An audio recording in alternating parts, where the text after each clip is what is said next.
Ladies and gentlemen, it's Friday, May 7th, 2021, and if you're watching this video, I believe that you can appreciate just as clearly as I can see that we are staring down the barrel collectively of a set of circumstances, each of which independently would be a major change to our way of life, a life-changing event.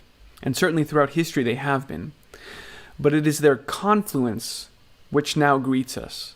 And these three things I'm describing are the hyperinflationary scenario, where we've printed tons of dollars, but they're chasing too few goods.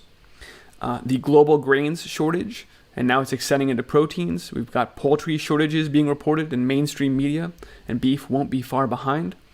And then this progressively breaking down supply chain with the shipping situation just going from bad to worse. And in fact, the title of this video, Brace for Impact, those aren't my words. Those come from a shipping expert who's describing that all the supply chain interruptions we've already seen over the last year are nothing compared to what's now going to be caused by all of these continuing interruptions, which are accelerating and heightening.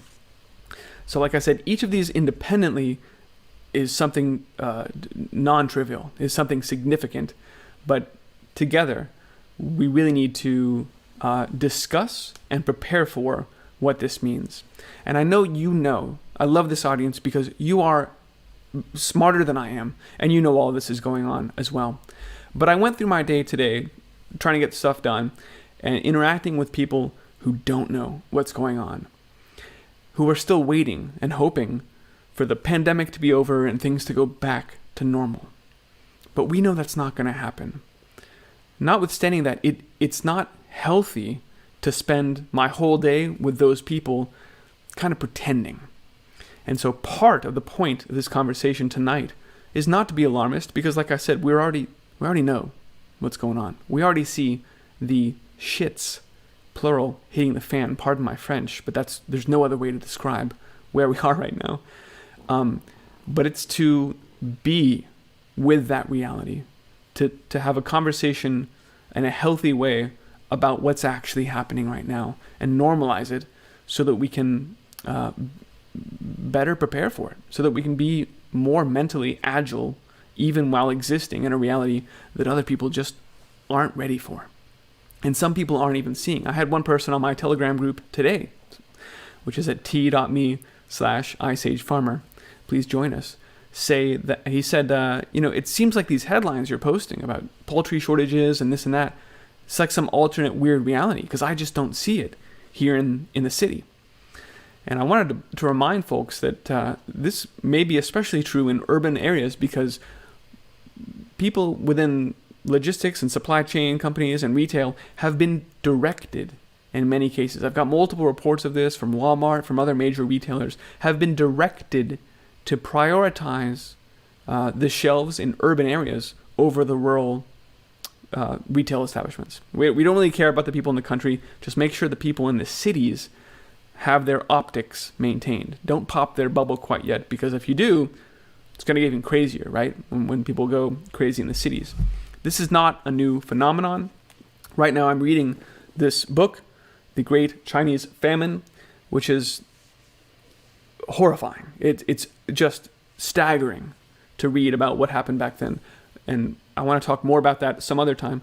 But I will share right now that was their policy as well. In the Great Famine, villagers starved so that urban dwellers could live. Saving the cities at the expense of the villages became explicit policy during the Central Committee work in August 1961, because the political ramifications of Beijing going hungry were worse than Wuhan or Sichuan. So it was sort of implicit at first, but like I said, by 61, when people were dying in mass, they literally made that the official Communist Party. Make sure Beijing gets grains, even if you guys all starve to death in the countryside. So it's not surprising that people in the cities still have the wool pulled over their eyes here. But notwithstanding, this is an important conversation, so let's have it. I'm Christian, and this is the Ice Age Farmer broadcast. And I want to first talk about the shipping situation, where we saw that headline, Brace for Impact. The U.S. import demand is still rising. The container shortage is persisting. Record port volumes have not alleviated this. And while the line of ships that's been waiting to dock off the west coast in the ports there is now less than 20, there's some progress in emptying the queue there. It's still tremendous the amount of damage that's gone on, and the backlog and the expense for actually securing container storage has only continued to increase. So some of these analysts are saying things like, quote, "You ain't seen nothing yet." And I just want to remember to frame these quotes by the reality that there are already shortages of many consumer goods, that we already have a complete shutdown of the semiconductor industry and anything that relies on that, with car factories unable to produce cars because we can't get the chips. And those integrated circuits are in a lot of things. You already know this. You already know that this whole thing has been set up to falter. This is a generations-long plan in the making of the depopulation agenda, and they've just pulled the rug out now. That's why I want to have this conversation, so that we can really appreciate the gravity of where we are right now. The data shows that despite this deluge of inbound cargo, the import demand is not abating. In fact, it's increasing. It's getting worse. Importers are trying to catch up. Market capacity is in most cases oversold. No realistic improvement is on the horizon. In fact, it looks like it's just going to get worse, leading to more significant disruptions. Again, when you disrupt the supply chain, everything downstream from it falters. We're talking about farmers who can't get parts for their tractors, which further fuels the breakdown of the food supply. We're talking about, we've already seen warnings of gas shortages. Some people already are finding pumps empty, and that's expected to get worse through the summer, when they said about 30% of the gas supply won't be available. In other words, only 2/3 of it will be. And that makes problems with the trucking. So again, it's a series of cascading failures. And it may seem like this is a slow motion collapse, but in terms of economic cycles and really like societal changes, this is happening at light speed. All of this has really kicked off since the beginning of 2020, right, with the pandemic. So this is a collapse happening in light speed in social terms. Let's continue though. Here's another piece from American Shipper. Brace for a shipping tsunami. U.S. importers are going to face even more extreme delays ahead as our container capacity is maxed out. Again, we just can't even get these containers upon which the entire globalized economy depends for shipping parts and goods and pieces of frozen food back and forth, because that's the way the system has been built. Everything depends on this free-flowing goods back and forth, and that's not flowing freely right now. So the whole thing is collapsing. The number of container ships stuck at anchor off LA and Long Beach is now down to 20 from 30 a few months ago. Does this mean the capacity crunch is finally easing? No, absolutely not. Warned the VP of Global Ocean Freight Forwarder Flexport. It's not getting better, it's getting worse.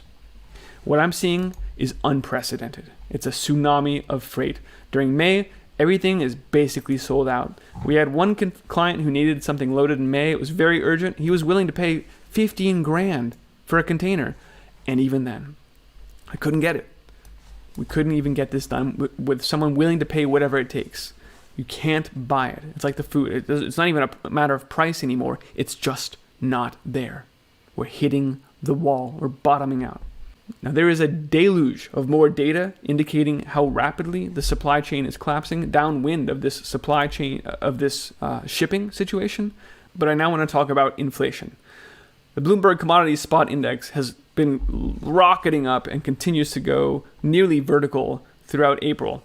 And this is a reflection of almost, a basket of commodities rising up in prices. So when we're talking about commodities, clearly that's steel, which has been exploding in price, lumber, which is one that you probably have noticed as well if you've tried to build anything lately. Now, this is a problem. You really start to get the picture here. If we're not able to import things, then we'll need to build them. If we're not able to grow food, we'll need to build gardens and structures for our animals. But if we can't get wood or steel, if we can't afford it or we can't get it, period, then we won't be able to stand up systems to be able to feed our communities. And that's why, again, the bottom line tonight is that we need to be building our systems that allow us to produce these goods now, while there's still something available. Let's come back to that. Now, people, even food prices, of course, food prices are also rising. And that's the one thing I've been hearing the most from people. It's the most visible thing because you viscerally feel that pain when you go try and feed your family at the supermarket and you can barely walk out without something meaningful without paying a couple $100s at this point. It's for this reason, because people are becoming aware of it, that even the White House put out that message a few weeks ago saying, pay no attention to that inflation behind the curtain. This is a transitory thing. It's just a baseline effects because we had a shutdown last year. So naturally it's going to look like prices. No, it's not any of these things. The media, of course, ran with those excuses and printed, this is not a big deal. It's going to look like there's some inflation, but it's not real. It's just, just nothing to see here, folks. Don't worry about it. The White House did actually mention in that memo that supply chain disruptions are playing into these inflation things, but they make the case that this was all because of the pandemic and it's going back to normal already. And so this is, again, it's transitory. This inflation you're seeing, not a big deal. Don't sweat it. But we just heard from the experts in the shipping industry, it's not getting better, it's getting worse. So this argument, too, is fallacious. And certainly the White House memo did not speak to the fact that we have printed more dollars than you can even shake a stick at just in the past year. That is literally a vertical line in 2020, and you hear Biden saying we need even more stimulus because of that bad jobs report. So they are, by design, it's a controlled demolition of all the systems that feed and clothe and house most people. It's being done. They're grinding us into the dirt. And we need to get off of their systems. So that's not being talked about at all. Now, I don't want to get too far into inflation because actually more and more people are talking about that. That's a good thing. If you are wanting to see some of the parallels behind what's going on now to Weimar, which I've previously said, this is a very Weimar-like hyperinflationary scenario. I recommend you check out this video by George Gammon. Michael Burry warns of hyperinflation, where he puts side by side the charts and the data about how the Weimar Republic printed a ton of money and it gave them basically a sugar high. Things felt good for a little while there. So long as the government could spend money it didn't have faster than the volume could fall, Germany had the war and life as usual. But then ultimately, it's not sustainable. It's a helpful video to compare the history, just like I've done with solar cycles, like what happened during the Maunder minimum, so what can we expect to happen now? It's the same sort of a thing. What happened when they printed more money than ever before? How did that play out for them? Well, we know it turned into the wheelbarrows full of dollars. Here it's going to be different. It'll be your digital dollars, and this digital currency won't be something you can spend anywhere. It will be used to guide your behavior. You can only spend that money on plant-based foods, not on meat. You can only spend that money on, right? You get the idea. These are additional controls that are being implemented through, it's not even a currency at this point. It's money at the slave store, the company store. Now I want to talk about the food situation. Although I've been talking about it a lot, it's just important to mix this into the equation of these other factors as well now. Because when I said in October of 2019 that the USDA was lying, I interviewed a top 1% producer who said they were lying, they were understating the losses and overstating the yields, and that and he said there is a force that is trying to give the impression at the USDA that everything was all right. Trying a force and energy working to keep people unaware of the severity of the situation, but that we were running below pipeline levels. In other words, we're burning through our food supply right now, and at some point there will be a day of reckoning. Without that information, farmers are unable to adjust their plantings. The market cannot act to ration supply. We've talked about this a lot. What happens when the U.S. and the world, indeed, runs out of grain was the question I asked back in October 2019. Well, now, sadly, I wish it weren't true, but now we do have the answer. Prices are going vertical. Food prices are exploding. The Bloomberg AgriSpot index has increased 87% just in the last a couple months here, and food prices will then do the same. All of these things take time to percolate down, and in fact, for the past year, a lot of this has been absorbed by companies throughout the supply chain who were reticent to raise their prices. But now that everyone's talking about inflation, now that it's called inflation expectation, now that that has increased as well, then it really starts to become a snowball effect. It's a cascading thing where you say, well, gosh, I need to raise my prices so I can still make money here, so I can still conduct business profitably. But if I raise it 10%, that's only going to last me like a week, since everybody else is raising their prices. So I might as well raise my prices 20% just to buy me a little bit of time before I piss off my customers even more. And so that action actually increases the velocity as well. So you can see it becomes a self-fulfilling prophecy, this relationship between inflation expectations and actual inflation. And that's what's happening right now as all the price increases are finally rolling out. Retailers, producers, everywhere along the way are finally raising their prices. That's happening now, even as we begin to appreciate everything that I was talking about in September of 2019 when I said, we're about to run out of grains here. What's going to happen? Well, now the big banks are starting to say, we're running out of food. Deutsche Bank said that, was saying this is going to cause social unrest. This is from Zero Hedge. Deutsche Bank, Jim Reed, noted this. Bloomberg Agricultural Spot Index had increased 70% year over year, and said that's more than it's ever gone up in a decade here. It's going to create remarkable geopolitical risk for riots and for wars. And that's what happens when food prices explode. If people can't afford to eat, they take to the streets. Of course, Deutsche Bank was only repeating the warning that was issued by Rabobank here in March when they released their biblical lean and mean report, talking about how they couched this whole thing in the story of Joseph, where there were 7 years of plenty and 7 years of famine, and they were saying, we're going into the famine now. And this whole this whole report talks about Pharaoh and Joseph's dream and Technicolor Dreamcoat language. So there's tongue in cheek because they're sitting there in their bank ivory tower where they're going to be able to eat no matter what. But what they're describing is that food prices are exploding, and particularly for third world countries and countries that depend on imports from the breadbasket countries, they're in a world of hurt right now. We see every day more and more steps. Russia just a couple days ago put a new limit on the amount of wheat that they're willing to export. And as Ukraine, Russia, Brazil, Argentina also just increased the duties because Brazil is so hungry they were starting to come for their grains, and Argentina said, whoa, no. So as these breadbasket countries, these major exporters, shut down that flow of food out to keep their own domestic population fed and prices under control, the importers are, we heard actually one of the agricultural minister of Turkmenistan said, if you put a cap on how much you're willing to export to us, you are dooming us to starvation.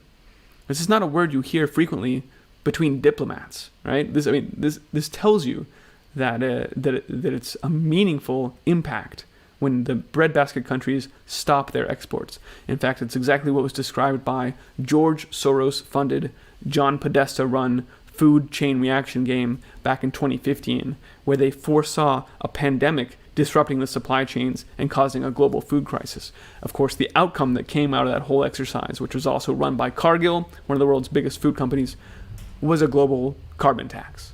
You can see where this whole thing is running. That's why I call it an engineered food shortage. So again, the reports I just mentioned from the banks talking about how we're now going into 7 years of famine and the third world is going to be hurting and we're in intense geopolitical risk, all of that is based on now. And now flows from the crop losses and the fact that we were running at below pipeline levels for the last 2 years, since 2019, as I covered it, right? I'm not making this up. And now what's happening is that it's the same thing. Just as we talked about the shipping, it's getting worse. You haven't even seen anything yet. The same thing is true with food production.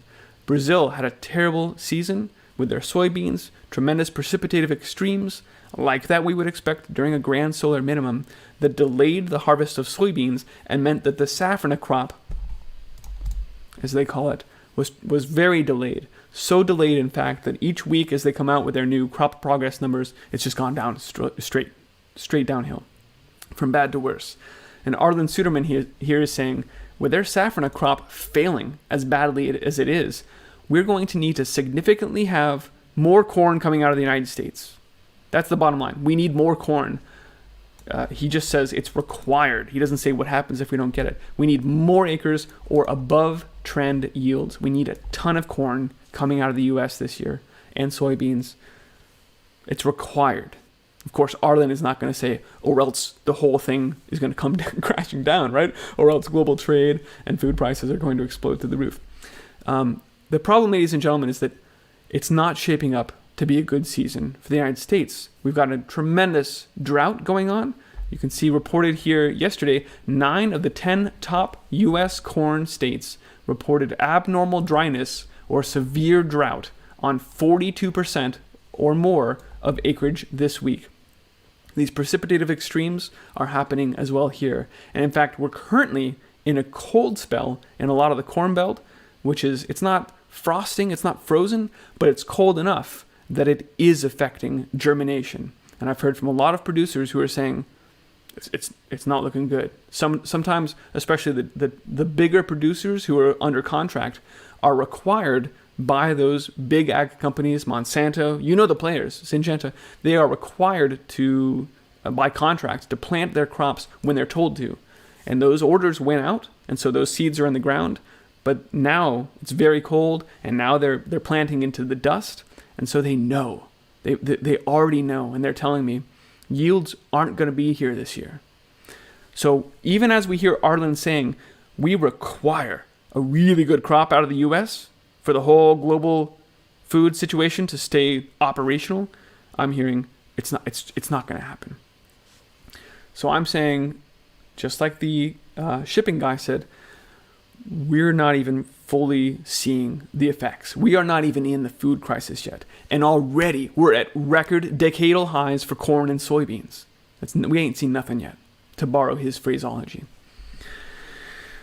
So, it's not just the global grains crisis. All of these things have been mounting. Today, reported in the mainstream media. In the mainstream media, we're hearing about meat shortages. Again, restaurants facing a nationwide chicken shortage. Family-owned restaurants around the U.S. are struggling to keep a steady supply of chicken tenders, wings, and breasts on their plates due to a nationwide poultry shortage. Oops, that was supposed to be before. That's about how large the drought, how bad the drought conditions are across many parts of the U.S. And this is about how bad the drought is in South America. It's so bad, not only has it affected the safranette crop, but the levels of the rivers have gone down, and they can't even float barges there to export their grains. So their yields were reduced, and even that they did grow, they can't get out because, here, quote, barges are carrying less than their usual load. The situation is so desperate in Paraguay that the country is begging Brazil to please release some water so we can export our grains and feed the rest of the world. So it's just staggering. But back to the proteins.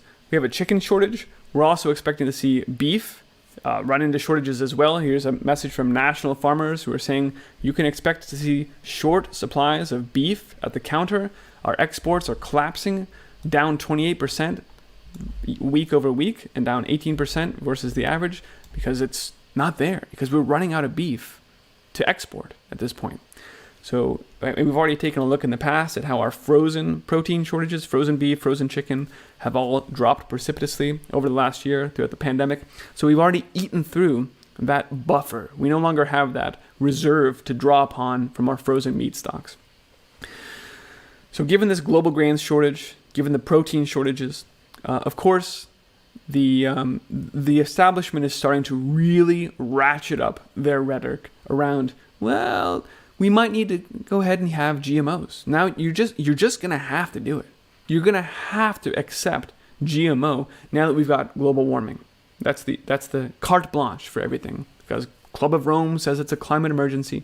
So Bloomberg, the cure for our food shortages, and this is the seismic change that's happening right now, is that the media, and this is how you know we're at that demarcation point. We're going to start feeling the food shortages now because they've started putting in place the scripting to suggest to you the solutions. This is the problem, reaction, solution, Hegelian dialectic that I know you know this by heart by now. You've heard it so many times. They've played it so many times, tried and tested. But when you see Bloomberg saying, well, now that we got these food shortages, you're going to have to eat GMO. It was the same argument that we heard from the CEO of the bio-barcode company Annika that I mentioned in my previous report. He said, well, consumers are just going to have to change their behavior because climate change.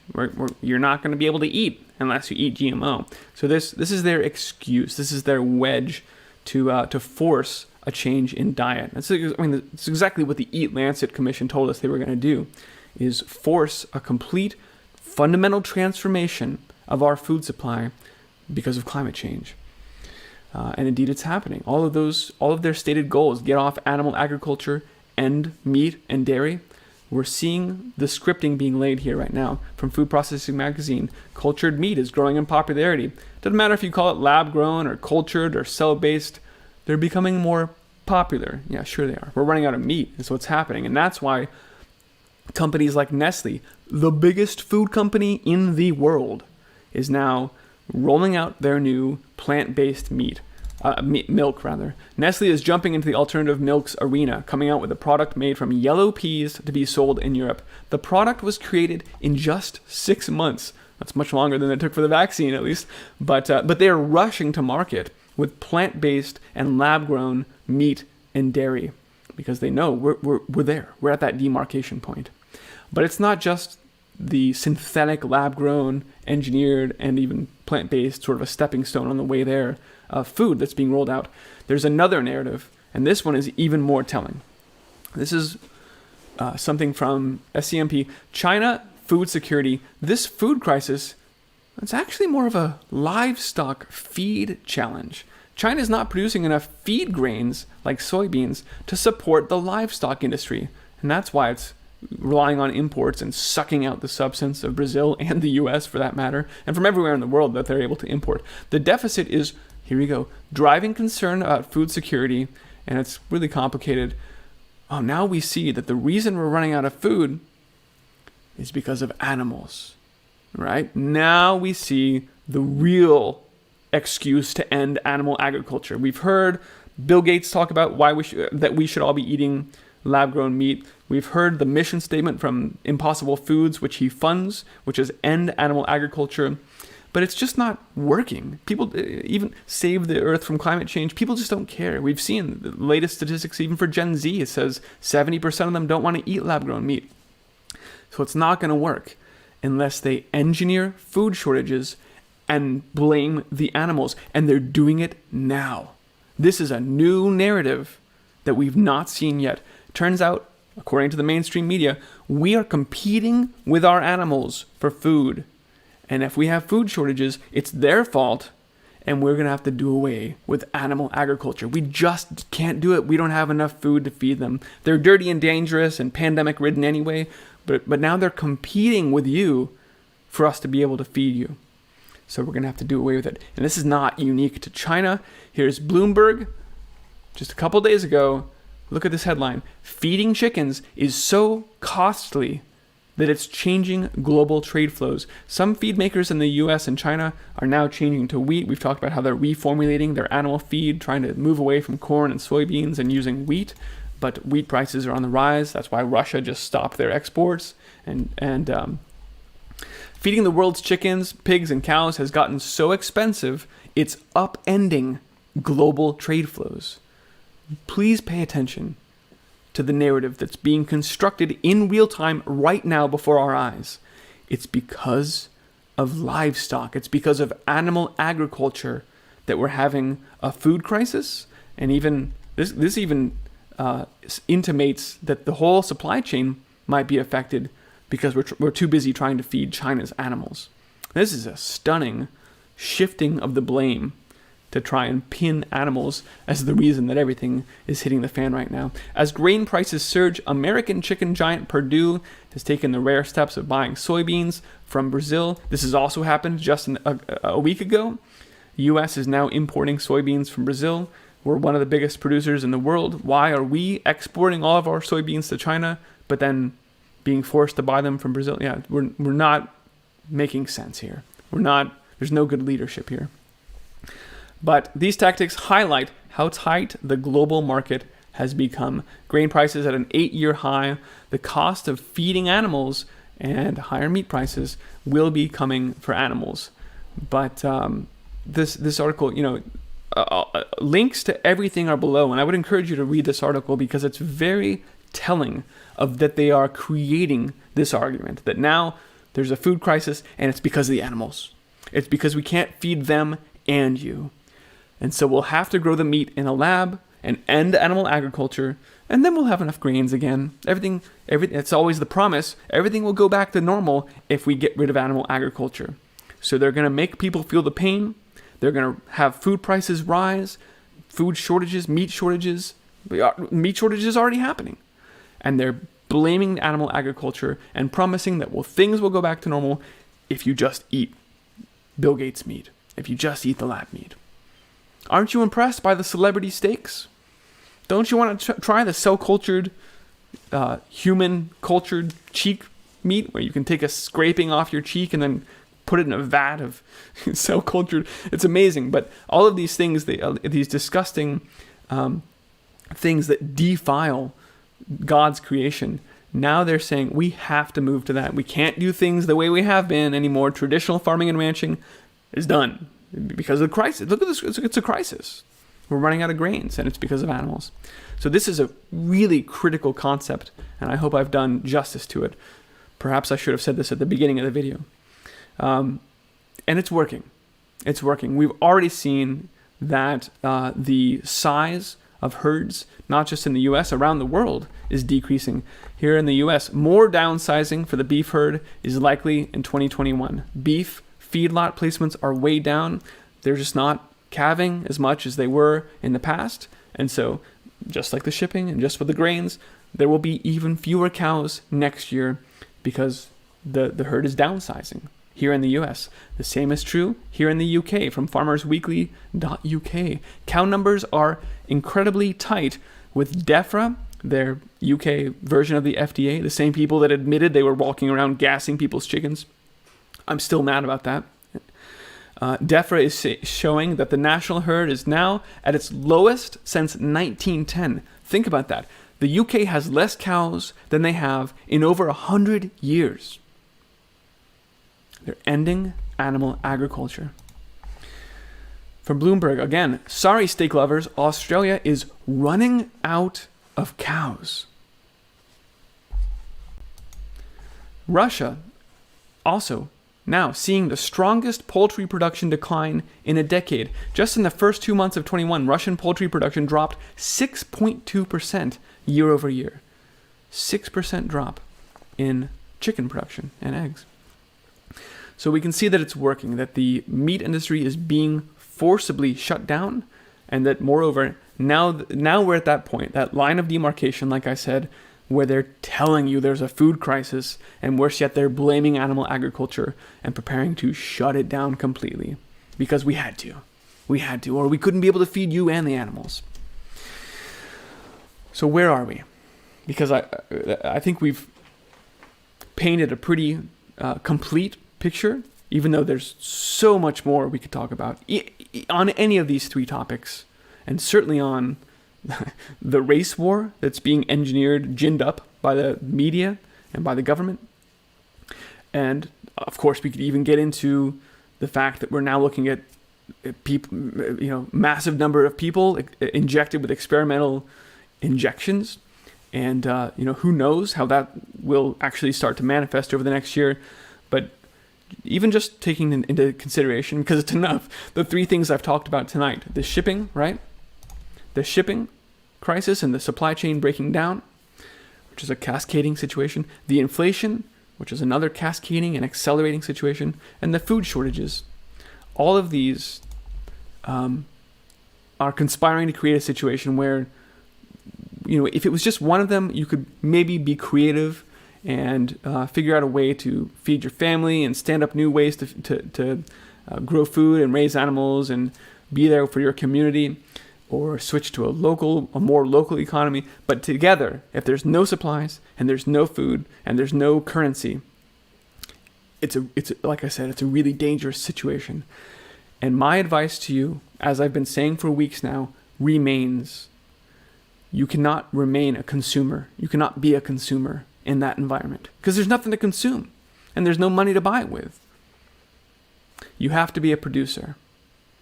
And just as for years I have been saying, you must grow your own food, we're heading into engineered food shortages. And the answer to that, the answer to a failure of a centralized food system is for you to grow your own food, is a decentralized food system where we all grow.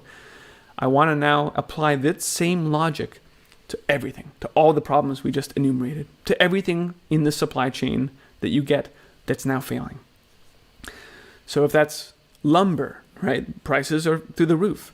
I went yesterday because I'm frantically building as much as I can here, and I'll talk more about this in a second. I'm building things that will allow me to be able to provide others around me, my neighbors, my larger community, with what they will need to stand up their food systems in the future, beyond seeds, right? If you have a lumber mill, then when lumber prices, if you have a wood mill, then even as lumber prices continue to explode, and even if there are shortages, well, it doesn't affect you at that point, because you can go out and fell some trees and chop those things up, and then you'll be able to equip your neighbors with wood so that they can build a new chicken coop, so that they can build a raised bed garden and start producing their own food. If we're talking about with metals, if you've got a machine shop or a CNC machine, then that means that you're able to create parts and components where we're not able to get them anymore. If you've got a 3D printer, that's another sort of example. Stock up on resin. I know there's plastic shortages because of the shut down plastic facilities after Texas's grid went down.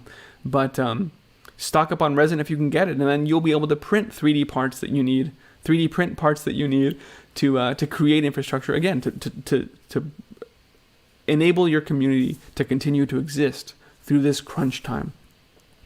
Looking at housing, we know that the housing prices are going through the roof, and that there's no, because of lumber chiefly, but there's also a shortage of other parts that are needed. If you're able to build tiny homes, or you have an RV, well, this means you can provide housing for other people. So, and I wanted to mention some of these other alternative construction techniques, like earth bag construction, which is incredibly resilient. It's worth looking at, even if we did have lumber. It's got merit alone, but particularly given lumber prices exploding through the roof, earth bag construction, or aircrete, or hempcrete, which I just learned about yesterday. I can't believe I didn't know about that one. These are ways that you should familiarize yourself with, because we need the ability to construct sheltering for our families, for our communities, even if lumber is not accessible.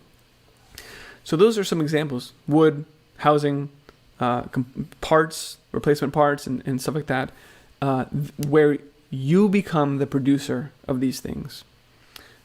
Education, just to take a non-commodity example, the schools have been screwed forever, but you need to get the materials you need now, the curriculum, the textbooks, the history books, whatever it is, and look at methods like Waldorf and the quadrivium and trivium, so that you know how to raise children with some understanding, some ability to think critically about the agendas that are being perpetrated upon us. We don't want to raise sheeple, and that takes work. Ladies and gentlemen, let me tell you, being a parent is hard. And so whatever you need to equip yourself right now, do it.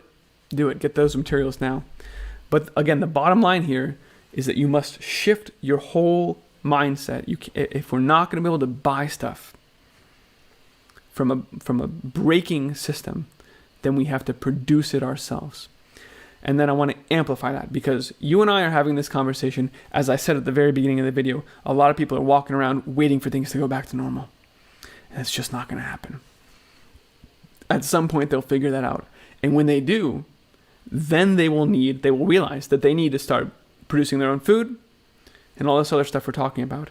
And that's why you and I, who are, I guess, early would be one way to say it. And certainly it feels late in the game already, but to the extent that we're having this conversation and they're not yet, we need to be positioning ourselves to be a producer of things that will enable them to also become producers, right? We're the early adopters.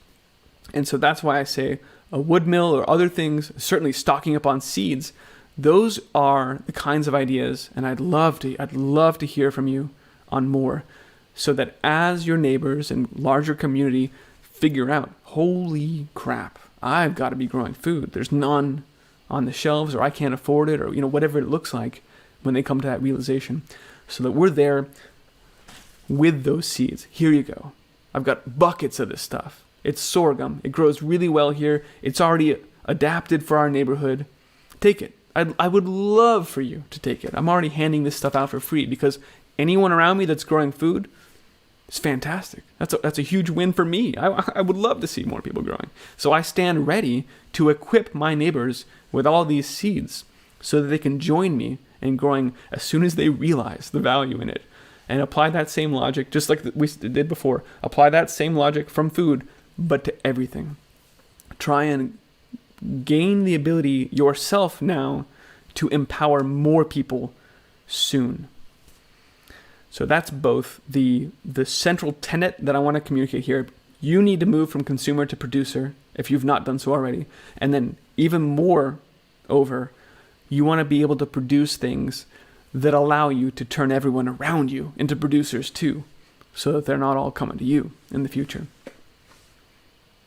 So that is a look at this, and I've struggled with how to deliver this message because it is a dark future. These are dark days ahead of us. And I don't want to think about that. And I don't want to get up here and act alarmist. And I don't think I am tonight. I think the data itself is alarming. I think what we're entering into, a generations-long planned depopulation agenda and collapse, is, being on the precipice of that is an alarming situation. But we don't need to freak out about it. In fact, we can't afford to. We need to be calm and collected and cool as we stand up these new systems to empower ourselves and our communities around us. So once again, look, we're all in this together. You and I see what's going on, and I, again, welcome your thoughts on how we can best weather this storm, and also how we can make sure that as we do so, we don't come out on the other end of it enslaved by the new technocratic system, because that's the other thing we have to do is get these people out of power before they continue to perpetrate their agendas, before they come and take away the animals that we're trying to raise right now, before they come in and confiscate the food that we're growing and the 3D printed parts that we're creating. Because of course they're going to want to do that, because they don't want you to make this shift. They want you to depend on them and be a slave in their beast system. I think we've said enough tonight. Ladies and gentlemen, if you do have ideas, again, I welcome them. You can reach me, iceagefarmer@protonmail.com. I cannot possibly respond to all of the messages that I receive, but I promise you I read them all, and I thank you for them. And I will also invite you again to check out the Telegram group. That's t.me/iceagefarmer. I've recently posted a thread just saying, hey, what are you stocking up on? I asked the same question to my Telegram group. What are you stocking up on beyond food? As the supply chain is breaking down, what can you think of? And there are over 400 responses, well thought out for the most part. People saying, hey, here's something that's not on the generic like prepper stockpile list.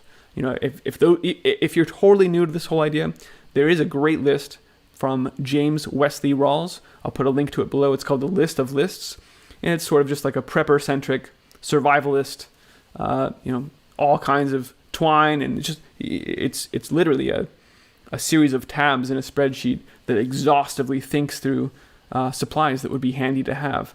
And if you can still get them now, do it.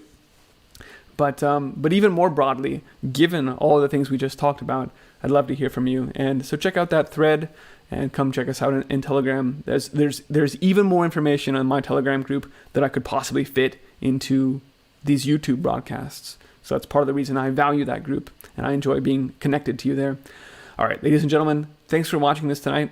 I know it was a lot to digest, but we got to have this conversation if we expect to deal with the situation in a meaningful way. So thanks for having it with me. You can find this report and all my reports on iceagefarmer.com. If you're watching this on YouTube, I highly recommend you exit the platform. Come find me on bitshoot.com/iceagefarmer or odyssey.com/@IceAgeFarmer.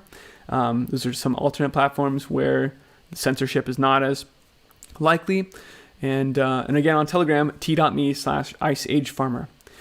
If you appreciate this broadcast and value the information that I'm bringing, please help me keep it running. There's a few ways to do that listed at iceagefarmer.com/support.